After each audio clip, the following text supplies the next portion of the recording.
If you're planning a trip to the US, either for business, tourism, or visiting family, or you know someone who is, you need to hear this. There's a new requirement now for some travelers applying for the B1, B2 visa, and it involves what's called a visa bond before your visa can be issued. I will explain what it is, who it affects, how much it costs, and what you must know before spending a dime. So stay with me on this one. This is big, especially for Nigerian travelers and citizens of many other countries.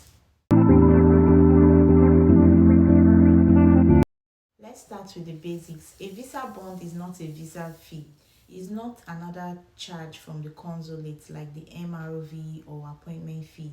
According to the the official US government notice, if you're applying for a B1 or B2 visa, that's business or tourist visa, and you are a citizen of certain countries, you may be required to post a bond, and that bond is basically like a financial guarantee, kind of like a security deposit that you are expected to leave the US before your visa expires.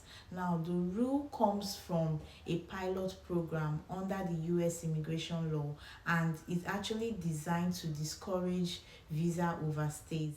Here's the most part that people want to know, and that is which nationalities are actually affected. As of January 6, 2026, the US Department of State officially lists 38 countries whose citizens may be asked to post a bond when they are applying for a B1, B2 visa, that's the visiting or tourism visa. And that list includes countries from Africa, Asia, the Caribbean, and even South America. Some of the countries on the list include Nigeria, effective from January 21st, 2026. Bangladesh, also from January 21st, 2026. Bulgaria, Cuba, Venezuela, Nepal, and many others like Senegal, Angola, Togo, Uganda. They are like the list is extensive, making up a total of about 38. So this isn't limited to just a few nations only. The list, like I said, covers multiple regions and is updated periodically by the US State Department. Now, how much is the bond that we are talking about here?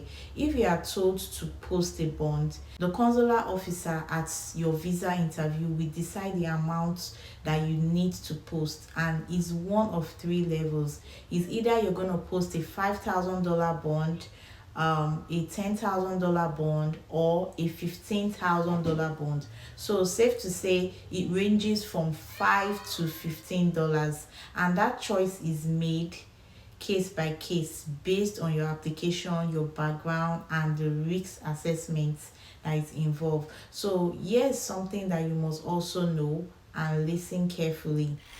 You only pay the bond after a consular officer tells you to. You do not pay the bond before eligibility is confirmed.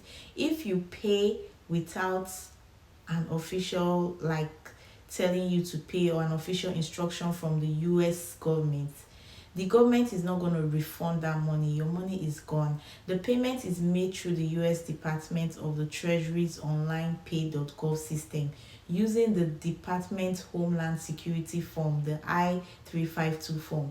No third party website is involved, no middleman is involved, just the official US government system. So don't fall for anyone online who says, oh, they've passed a rule, you need to pay here first. That's a scam. And even the real government warns that your money will not be returned if you pay to a third party.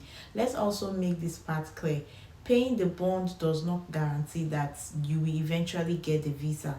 After you apply, you pay the bond, you have to wait. It's not a guarantee. The bond is a condition that may be part of the process if you are from one of the designated country and the consular officer decides that you must have to post that bond. So it's not automatic, it's not every applicant, and again, it does not mean that your visa is guaranteed. But the good news about this whole thing is that the bond is actually refundable, but only if you comply and if you meet certain, if you comply and if you meet certain requirements. which is one, you have to leave the US before your authorized stay expires. If you don't use the visa, maybe eventually something came up and you don't get to travel or use the visa you got, if your visa got denied after you posted the bond, you will get a refund. But if you overstay or you violate the terms or you try to change your status inside the US, that bond might not be repaid. It's not going to be repaid.